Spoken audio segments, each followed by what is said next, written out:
So the leader of the opposition stands in the parliament to show that he lives in a different world, maybe in the past, and he attempts to defend the banning of food items. Say he supports it fully when it was banned in the 70s and the 80s, when food items were prohibited. You couldn't eat certain things. So they don't want us to talk about the past, but he could go back and say they had a great policy of banning food items from the past and defends it in the parliament in 2025. But it was not the banning of the food items that Norton missed. And I hope now that he is taking us back into that period, that people in this country, particularly young people, they got a chance to see the PNC in action and AFC in action, because they're the same, trying to steal elections in 2020. So it was reliving the past in a contemporary situation. So they got to see how the PNC would behave, that they would lie, and even up to now, I saw Nigel Hughes saying, basically, nothing happened. They didn't rig the elections. Mingo didn't do anything wrong. He didn't falsify the results of the statements of poll. This is the reality of it. Just imagine in an era when the state controlled all the sources of information, media. There was no private media at that time, and the PPP occasionally had to get, like, smuggle in newsprint from parts of the world. They used to be checked. Police would come to check where you got your newsprint. You could get locked up for it, to publish anything.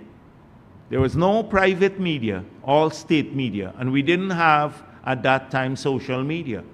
So just imagine when they tried to rig the elections. No, you couldn't get a groundswell of public opinion knowing what they were doing. And that is the era they thrived under, stealing elections. So young people got a chance to see this, but they don't know about the era of banning of food items. We grew up in that period.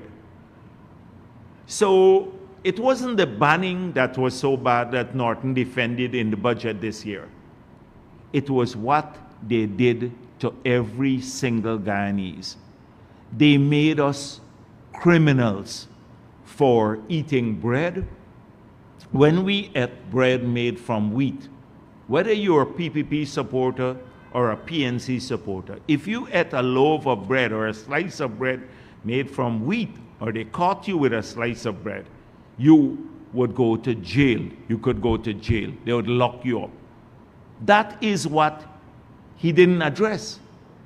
If they caught you with a can of sardines, then you could go to jail. They criminalize us and our children. Parents who wanted to feed their kids a slice of bread became criminals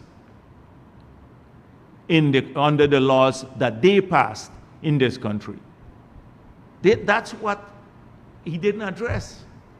Criminalizing every Guyanese and your parents and everyone else for eating potatoes or sardines or having, maybe something else in your home or a loaf of bread. There are a long list of things.